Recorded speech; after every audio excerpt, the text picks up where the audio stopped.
All right. Well, hello, everyone, and welcome to another episode, another week of the Jazziz Daily Brunch. For those of you tuning in for the first time, hello. Glad to have you here. Pull up a chair, pour yourself a cup of coffee. You are in for a morning of great conversation and great jazz. And for those of you who have been with us from the very beginning, and we know who you are, you Facebook super users. Thank you so much for the support over the past couple of weeks and for putting up with my corny jokes every morning. I know it's not easy. It's not easy. Ask my wife. It's not easy. Anyway, it is Monday, May 4th, Star Wars Day, as in May the 4th be with you. I warned you about the corny jokes, people.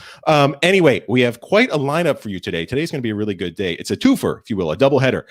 Coming up first here at 11, of course, we're going to be talking to today's very special guest, someone who is really an icon of modern jazz piano. Sublime is pretty much the way to describe anything that he has ever recorded, and that list features quite a few Grammy-nominated albums, including some unforgettable sets at New York's legendary Village Vanguard. He is the author of a captivating theater production called My Coma Dreams. I am talking, of course, about Fred Hersch, and like I said, he's going to be with us in a minute here to chat and play a few tunes. Then after Fred leaves, we will pick our jaws up off the floor. We will take a quick break, and then we're going to return at noon with Jazz's audio-visual editor, Ian White, who is going to be walking us through some products by Meze Audio, meaning if you want to listen to Fred Hersch music in high-def audio, which coincidentally, I think is how you achieve nirvana, by the way, the final state of enlightenment. Anyway, Meze Audio are great products that'll show you how to do it right. We're going to have the founder of Meze Audio with us, walking us through some new designs. So just leave that Facebook tab open and let us roll, because it's going to be a great day here at Brunch. Let me just quickly thank some sponsors, and then we'll get into the conversation with Fred Hersch. Thank you first and foremost to Concord Jazz. Their new album, Ella 100, live at the Apollo, is available now for streaming and purchase. It is a live recording from 2016 featuring some superb performances by the likes of Andra Day, Letticy, Liz Wright, Cassandra Wilson, and Monica Mancini, not to mention the Count Basie Orchestra led by Scotty Barnhart. It was hosted by Grammy Award winner Patty Austin and Tony Award nominated actor David Allen Greer.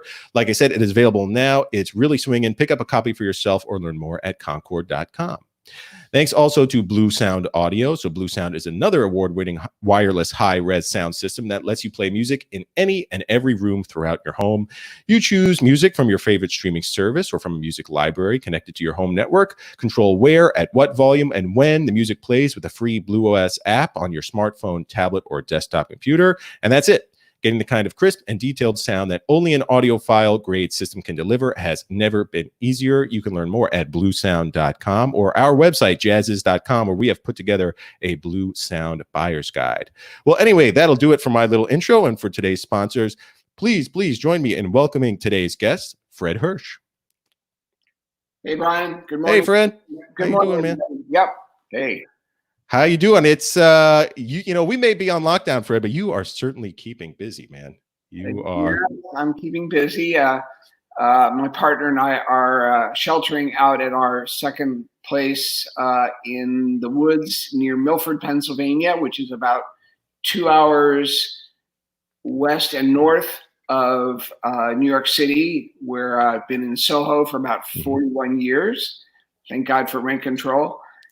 And, amen to that. Yeah, so we're in the woods, and it's safe, and spring is coming, and I'm very fortunate. Yeah, very, very grateful to be out here. That's good. That's good to hear. Yeah, and you know, Fred, you were really one of the first musicians to kind of take to this live streaming platform. You know, you are putting on a series every day. You play a tune live. Mm-hmm. It's your tune of the day, and I'm curious. Was like the rest of us, was this technology totally new to you, and how'd the idea for a series come about? Well, I have a fellow, Jesse Markowitz, who has managed a fan page for me on Facebook for many years, put up content, found interesting stuff to post when I don't feel like posting. And the fan page has gotten pretty big. And occasionally we've done Facebook Live where people would ask questions live and I would answer them, play a little bit, talk about a gig coming up or an album. And so I realized, I mean, you can do this with a phone, right? Mm-hmm. So I got a tripod and just started doing about 6 weeks ago, doing a tune every day, just to kind of put some music out there. It was 1 o'clock on Monday. Some days I had over 10,000 viewers and a very dedicated audience. The thing that was the best for me were the comments that I got. I mean, from people in South Africa and Australia, all across the US, Asia, Europe, just saying that it brightened their day. Totally. So today is going to be the last tune of the day. Oh, wow. And there's an announcement coming on Friday. Next week, I'm going to be doing every Monday a 3-tune mini concert on a platform called Patreon. Okay, sure. And for $5 a month, you get 4 concerts.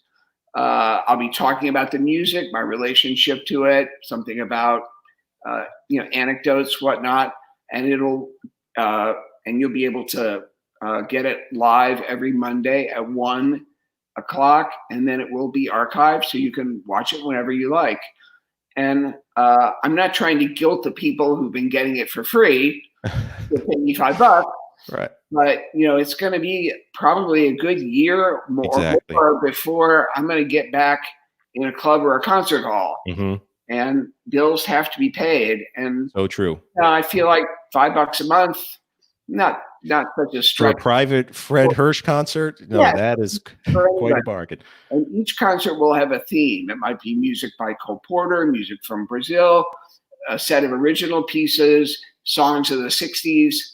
I'm having fun coming up with little programs, songs with spring in the title, so it's actually going to be a little more fun. I'm putting together like a small film that will come out every Monday. So I don't have every day at 1 o'clock, take a shower, and play really well.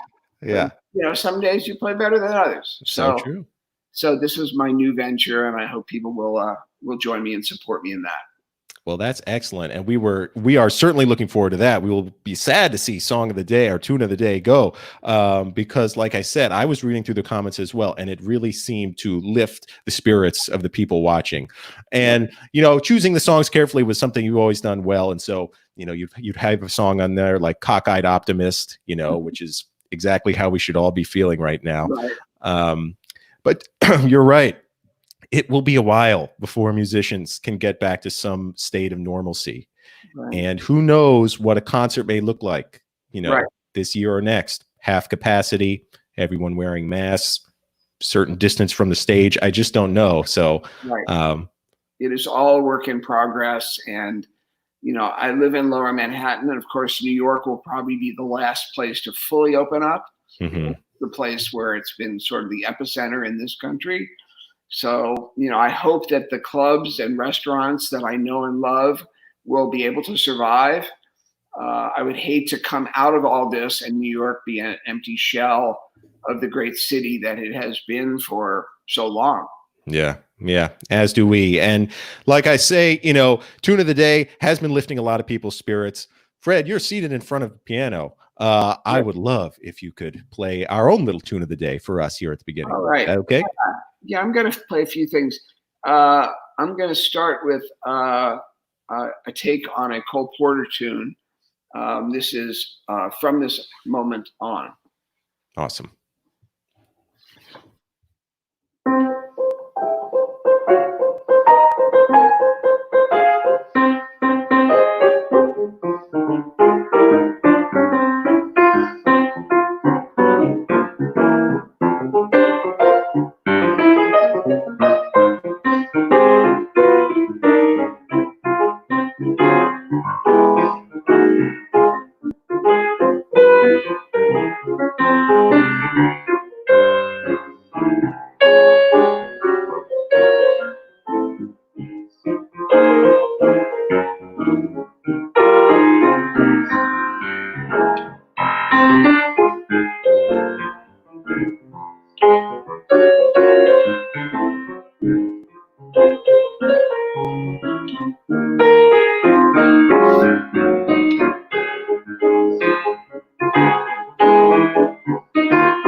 Yeah, very nice. That is how you swing over syncopation, ladies and gentlemen. That's how you do it. Very nice. And that was pretty deep in the Cole Porter songbook. You had to turn a few pages to get there. Yeah, I love it. I love it, man. Thank you. Thank you. And Fred, you know, we mentioned you were keeping busy. You've got the tune of the day thing going, but you are also in the middle of a release of a very cool series called Fred Hirsch and Friends. Duo recordings. You're releasing them. Looks like one every however so often. Every few weeks. Okay. And they've been driving. We should mention these were recorded before the lockdown. And really nice recordings with the likes of Sullivan Fortner. There's a piano duo thing there, Ornette Cohen, woodwind player. I'm curious, Fred, you know, the duo setting is it can be so intimate, you know, and as far as musical conversation goes, it's so immediate. Yeah, all that comes through on these recordings. How far back does your interest in duo recordings go? Well, I first played duo with a really great guitarist in Cincinnati when I was about 19 years old. He actually taught me about Brazilian music. And I went away to New England Conservatory before I moved to New York. And that was 75 to 77. And there really wasn't a great rhythm section there. And I had played professionally before I got there, and I kind of knew what I needed in a trio. So there was a long hallway full of piano practice rooms that had two pianos in them. And I would just snag people who walked by, you know, horn players or piano players. There were no vocalists then. And just say, hey, let's play some duos. Yeah. I've always had this interest in duos because it allows me to play the full instrument. I can be a big band, an orchestra. Right. And so I probably I've made more duo albums than solo albums, and I've made more solo albums than trio albums. So a lot of duo albums, vocalists, saxophonists, Right. trumpet players, on and so on and so forth. And most of these performances that I'm releasing as Fred Hersch and Friends on Spotify are culled from for 14 years. Well, this would have been the 15th year. I do a invitation week at the Jazz Standard in New York. And it started out as 6 nights of duos, 6 different partners a night. Mm-hmm. And then it evolved in the last few years to duos on Tuesday, Wednesday, Thursday, Sunday, and some kind of ensemble on the weekend. It might be an all-star trio. But the idea is, for me, was to play with people I've never played before and always wanted to play with. Mm-hmm. And out of those grew several ongoing duos with clarinetist Ornette Coleman, with guitarist Julian Lage, with that great alto saxophonist Miguel Zenon. And we've done road gigs, and we continue to do things together. And I discovered playing with them by inviting them as to be on this series. So most of them, with the exception of the Sarah Gazarek track of Darn That Dream, which came from the Mondavi Center at UC Davis. Most of these are coming from the Jazz Standard. The next one will be with an amazing French pianist named Benoit Delbecq, who does incredible things with wooden sticks in the piano and all kinds of stuff. And we did a duet version of Ornette Coleman's Lonely Woman. Wow. It's pretty groovy. So I'm digging through the archives and like, okay, yeah, this track's great. And then I just asked the artist, are you cool with me putting it out? There's obviously no financial reward in this, but do you feel good about having this out there in the world? And they've all been totally great about it. So just going to kind of keep it going. It's just a way to keep, releasing material. And, I'm not going to get into the studio to record a full album, for who knows how long. So it's just a way to keep stuff going out there. Yeah, I know they've been awesome to listen to. Very pleasant surprises whenever one shows up on Spotify or the internet. I always click into it, and it's the duo form. These are relatively unedited. A lot of them were live takes, right? Yeah, just conversations as they happen, and it's so cool to watch you or hear you rather. In a duo setting, when you play a song, it seems like you can kind of push the boundaries of the form a little bit, because it's just this one-on-one conversation with the other person, and where they go, you follow, where you go, they follow. And so they've really been fascinating listens. Thank you. Yeah, my manager, Brian Farina, came up with this idea, and it's just been actually really interesting to listen to many years of recordings that I have of these things. Yeah. And some are really a lot better than I thought they were. And some of them are maybe as good as I thought I remembered them being. Right. But the tape doesn't lie, Listening back to your own work, I know it's a weird thing. It is a weird thing. I have been listening to a lot of your work though, because I love, especially during this time, I've really been playing a lot of live, performances, live albums, because they can be so transportive.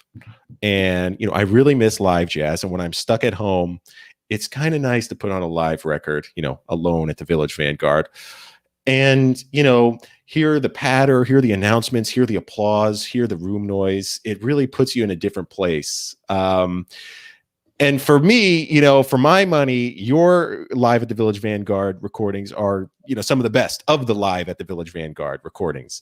You were the first artist in the history of the Village Vanguard to play a week-long engagement as a solo pianist. And before I ask you about your professional relationship with the Vanguard and how you started playing there, I want to ask you about your personal relationship. Do you remember the first time you walked into that room? Oh, yeah. It's etched in my brain. I was at the New England Conservatory, and a saxophonist friend of mine said that he heard that Dexter Gordon was coming back from Paris for the first time in, 20 Oh, yeah, years. Right. And this was would have been around 76 or so.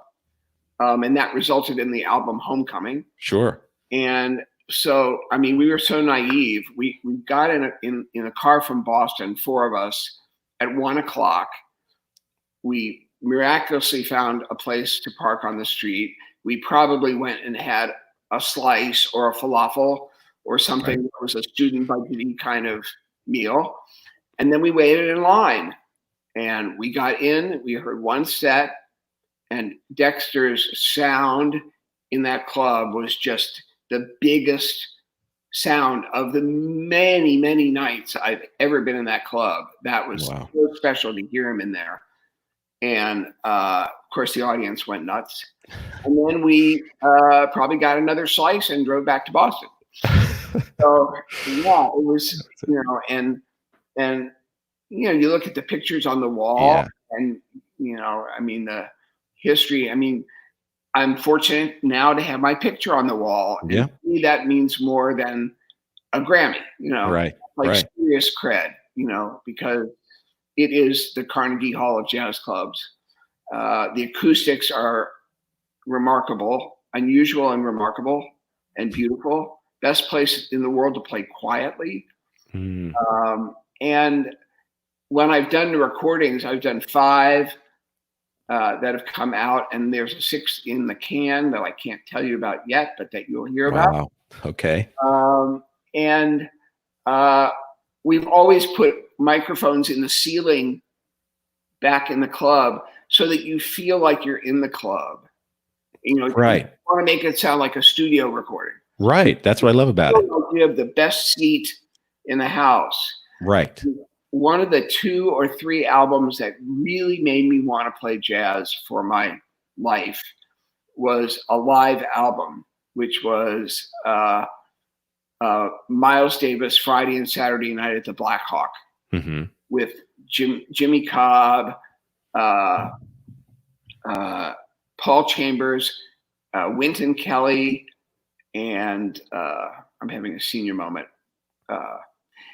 Anyway, it was a new quintet album. They really stretched out, and I just felt I was there. Similarly, the Bill Evans Village Vanguard sessions. You hear the cash register. Yeah, right.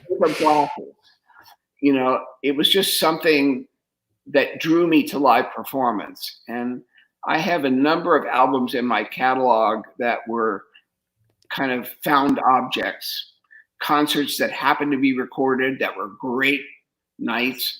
Like my last trio album, Live in Europe, I had forgotten that they were recording it. It was the end of a tour. We left it all on the floor. Wow. I put it out. I have a bunch of records like that where somebody recorded it. I wasn't aware of it. And then it's like, I felt I was playing at my best because I wasn't trying. Playing in the studio, you can do a million takes of everything, and usually it gets worse. But when you're out there just playing a gig and it feels good, then that's where you get to your best playing. The spontaneity of it. Yeah. Was it Hank Mobley we were drawing a blank on? Mobley. Thank you for that. I gotcha. It was it at all daunting then the first time you were on the stage rather than in the audience? Absolutely. Yeah. I was scared to death. Oh man. What setting was that? That was the great bass player Sam Jones and Tom Harrell had a 12. Oh wow. And we filled in for Thad Jones and Mel Lewis on a Monday night when they were on the road. But the first time I played there as a leader would have been about 1996 or 7. And that was with my then trio of Drew Gress and Tom Rainey. And that was back in the days where the New York Times covered jazz, and the reviewer would come on Tuesday night, usually the first set, which is horrible. And then they would put a review in Thursday or Friday to kind of help the business for the weekend. Now they don't review jazz gigs anymore. I know. But, there I am, my first week there as a leader, New York Times critic at the second table, pressure from the big league side. But the Friday night of that week, we recorded just one night as an archive, and we actually put that out recently as something called Trio 97, because that trio never made a live album, and it's pretty zippy. So I'm glad that I have that document of that very, very first time there. And now I'm there 3 times a year, and I'm so fortunate. And we are too, you know, you're closer to the source, but like all jazz clubs, I mean, I really hope the Vanguard especially pulls Oh, yeah. through, because I can't imagine New York without it, Yeah. Well, they're hard at work on getting their streaming act together. So Oh, I okay. think they're gonna, Great. yeah, they're really working on it. So I wouldn't be surprised in the next month or so that they start a pretty cool streaming thing. They're taking it very seriously, and they want to do something Awesome. that respects the club and the history of the club, not just something that's, done with a phone. I mean, I think Right, right, really, right. Oh, great. Good to know. Good to know. Fred, I would love to talk Monk in a little bit. I would love to talk, I'd love to have you play another tune soon, hopefully. First, though, I just want to take a minute to thank a couple more sponsors, if that's cool. So thank you to Mac Avenue Records. They've been putting us on the road to great music for more than 20 years now. To start spinning some of their stuff right now, check out the latest album by Jimmy Green. It's called While Looking Up. It's really, really good. Or maybe the new Tower of Power record, Step Up. They are both available right now to order them. Check out macavenue.com. And thanks also to Smoke Sessions Records, a label and also a great club in New York City. Their latest is The Intangible In Between from Orrin Evans and the Captain Black Big Band. Orrin Evans is the pianist and newest member of the Bad Plus. This is his signature big band. It's a great record. To hear it for yourself, pick up a copy at smokesessionsrecords.com.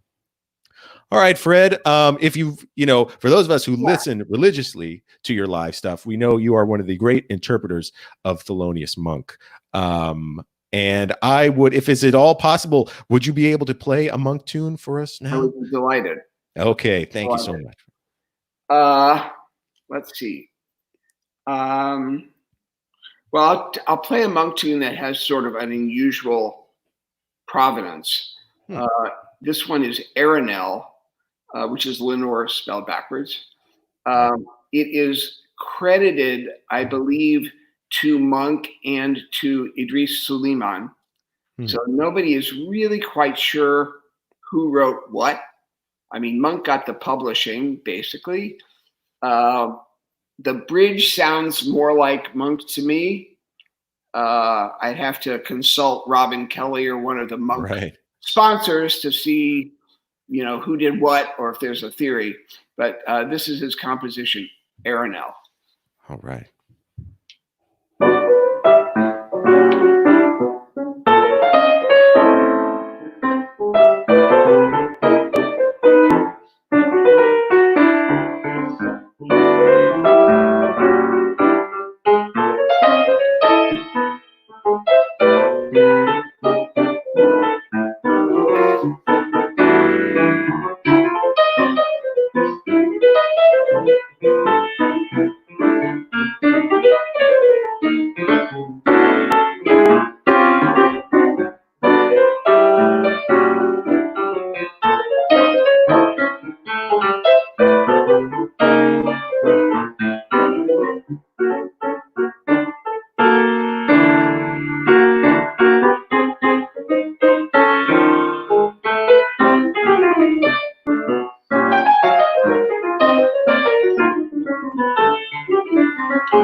Yeah, man.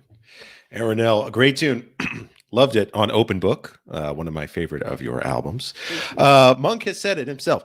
A genius is the one who is most like himself. Why is that especially true? I mean, it's a great quote. Why is it especially true for Monk? Wow. Where do I start? I know. Huge question. You know, Monk he basically invented an entire musical world. I mean, he's arguably the greatest composer of tunes in jazz. You could certainly make a case. Mm-hmm. Everything that he wrote fits on 96 pages.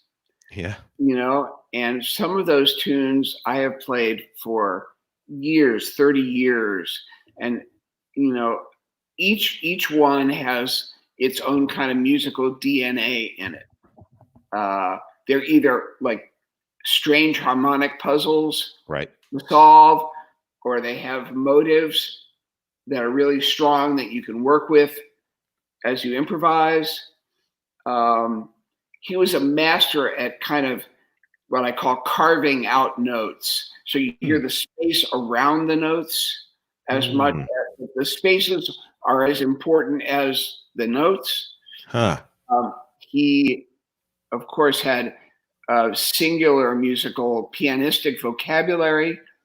I've been kind of known as a weird Monk specialist, which is kind of odd. I play Monk in every concert. I've recorded, I don't know how many of them. You wouldn't think that we'd have much in common, but for me, the challenge over the years is how to keep the spirit of Monk and respect each composition as its own thing, but play it through my own filter. Right. If you start to play like Monk, you're going to lose because he already did. There's only one Monk, right? So a lot of people interpret playing Monk as you got to bang a lot and you've got to play dissonant, spiky stuff. Yeah, you have to do that kind of stuff. I just don't do that. You know, I try to, you know, think compositionally in my own way, but knowing that he thought in his playing, he thought very compositionally, because you look at a blues like this, Blue Monk, that's all half steps and whole steps. Right.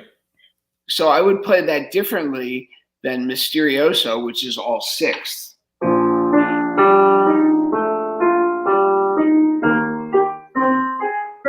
Right.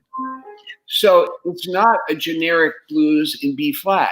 It's a specific blues with very specific melodic components. That So requires a new approach. You know, you wouldn't necessarily take right. the blue monk the way No, you it's would not in like Mystery. generic blues in B flat or Right. generic blues. There's a difference between playing Oleo by Sonny Rollins and playing any other rhythm change tune. I mean, Right. if you're gonna respect what's there, it's not about just playing the melody and then just shredding all the stuff you've worked out. You got to play from the tune. Right.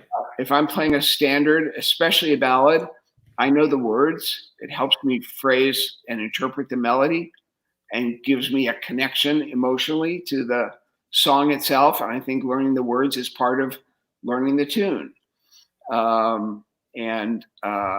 It's hard for young pianists who didn't grow up with this stuff to understand that. Yeah. It's just not just notes in a fake book. It's a song. And you have to think, like, how would you sing it? And play it the way you would sing it. Right. And treat each one individually. They're not, blues is not a blues, is not a blues. Rhythm changes are not rhythm changes are not rhythm. These are all individual songs. Yeah. I've heard you say and others say about Monk's pianism, his actual piano playing, something called, he was able to bend notes. Yeah. I've heard you say it. I've heard other people say it. I'm never quite sure what it meant.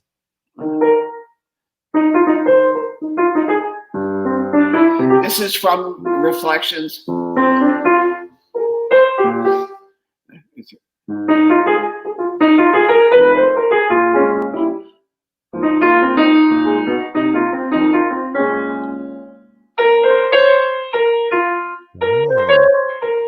Yeah. It's a weird, Yeah. And for him, it was probably totally innate. That's just what he heard. And yeah. Very revealing rehearsal recordings of Monk taking some standard, and you hear him just playing the standard straight, and over 45 minutes, he kind of monkifies it. So it was very well conceived, Oh, cool. He didn't play anything that he hadn't really worked on and felt like he had something to say about it. Yeah. If it wasn't his own piece. Very cool. Very cool. Well, you are, as we mentioned, an excellent interpreter of Monk's work. Someone else you greatly admire is the poet Walt Whitman. You wrote the large-scale composition in which you set Whitman's poetry, Leaves of Grass, to jazz with two vocalists, and it was an octet, right? Yeah. Whitman is, of course, famous for kind of liberating poetry from some of the standard forms, standard meters. Was there something, though, about his cadence, musicality of it, or the content of his poems that lent itself, specifically to jazz and your style of arranging? Yeah, well, I mean, it took me about 9 months to get the sort of libretto. I had to go through and pull just maybe a stanza or so. I mean, Song of Myself is 60 pages. And I knew I wanted to have Song of Myself, so I had to clip the bits that I felt expressed philosophically what I wanted to say about Whitman, who was really almost Buddhist, being in the present moment, respecting nature, seeing yourself as part of a larger world. He was a philosopher poet. And I didn't do any of the Civil War poems or his most famous, and I think his worst poem, "Oh Captain, My Captain."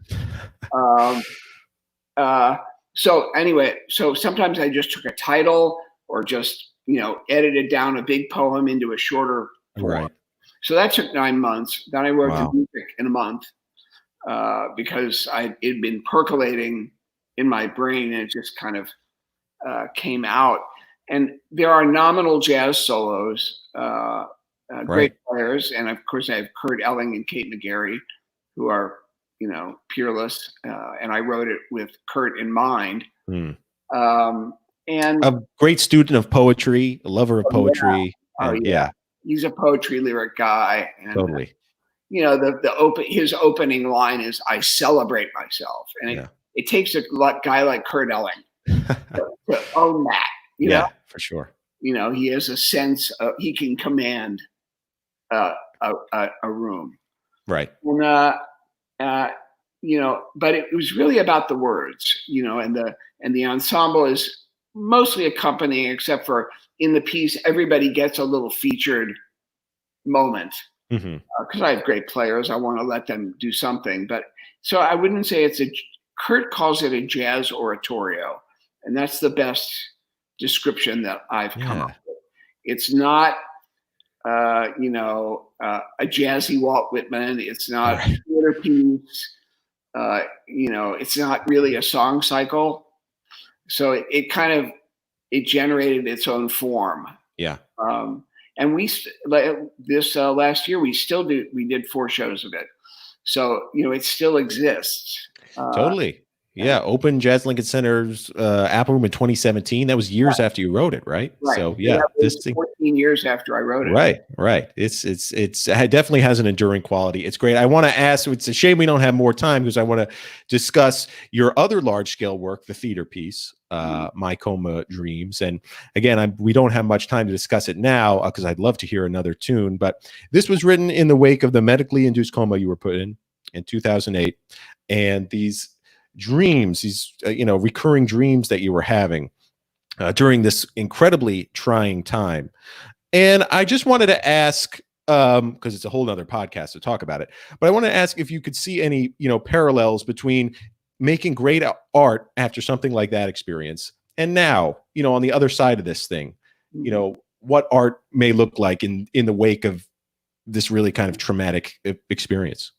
Yeah, that's a very good question. I mean, in a way, these 8 dreams that I remembered precisely, I mean, smells, colors, like really super, and I don't remember dreams ever. So these 8 dreams I felt were like some weird gift that I'd been given.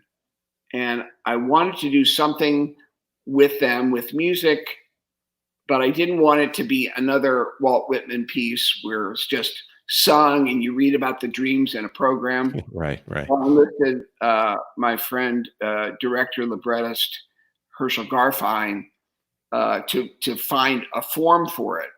So he came up with a narrative form, which kind of basically starts with me going into the hospital, and then my 2 months in the hospital, and it ends with me coming out in rehab, and then the dreams are all in a different musical style and form. Right. Only one of them is sung, a whole song. The others are, some are instrumental pieces with rolling text. There's a lot of animation, which was computer generated and also hand drawn. I mean, it was a huge production. It's an orchestra of 12, one actor singer who plays both me and my partner Scott and my doctor. Wow. And then this tremendous video thing that took 3 people like 4 months to create enough video to make this thing work. And then the guy who was running the video had to know the music inside and out, because sometimes there would be longer places. Right. There was improvisation. Sometimes to be shorter, he would have to know when to move to the next thing, or whether to make something last longer. Right. Wow. I was surrounded by super talented people who, it was just a labor of love. And there is a video of it, of our last performances of it, which I will be releasing on this Patreon platform that's on it. And it's a very good representation of the show. I think it looks good, and you really get it. It was the most personal thing I will ever do.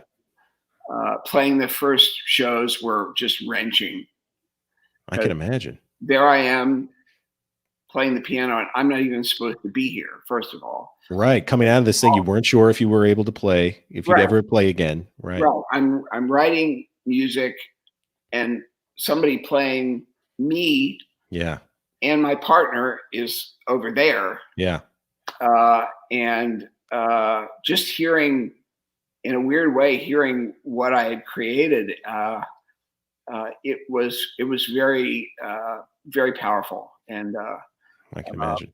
But it's a unique piece, like Leaves of Grass is. I can't do another one of them. Right. I'll have to find the next.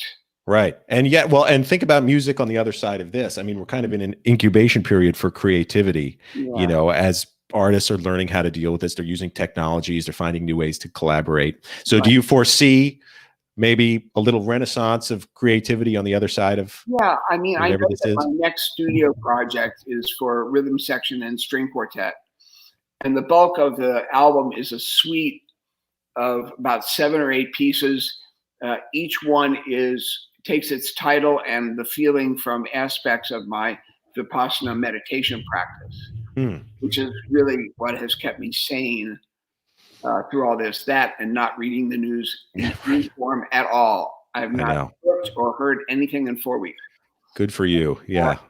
I just, I told Scott, like, if something good happens, tell me. Otherwise, tell me. I want to know the good news. I read it and I start to feel the anxiety creep up in my chest, and it's Well, if I could read it once a day, it'd be long, but you just keep.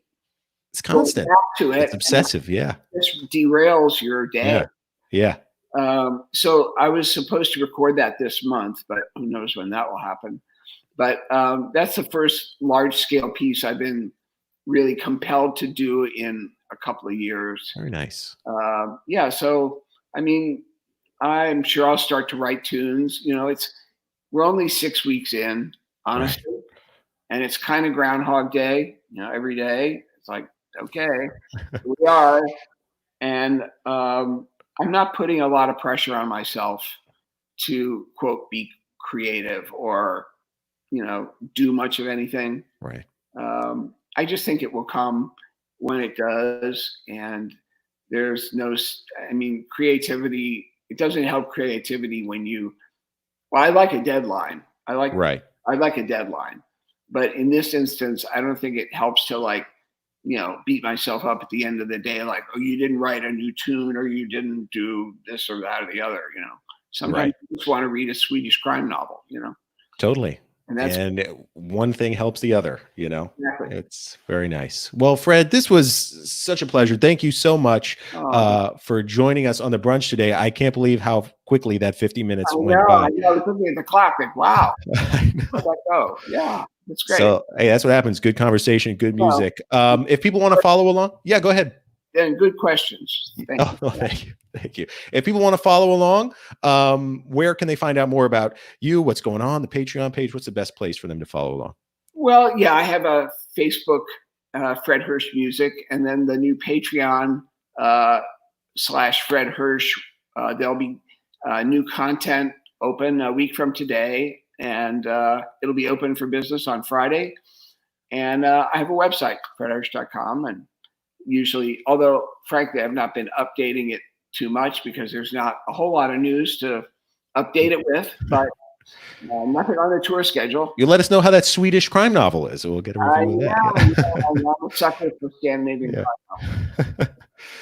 Very nice. Well, Fred, like it here. Same here in South Florida. So maybe a stroll around the block is in order.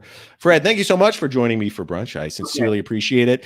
I will see you backstage. I'm going to sign off with everybody at home, but thank you again. Really appreciate it. All right. Have a great day, everybody. Bye. Always a pleasure to chat with Fred, to hear him play.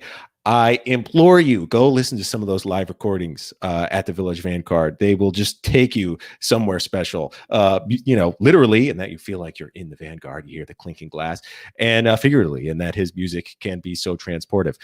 Programming note for us, again, join us at noon. We'll be back with the folks from Meze Audio to talk about some gear. Audiophiles, vinyl freaks, you're going to want to pay attention.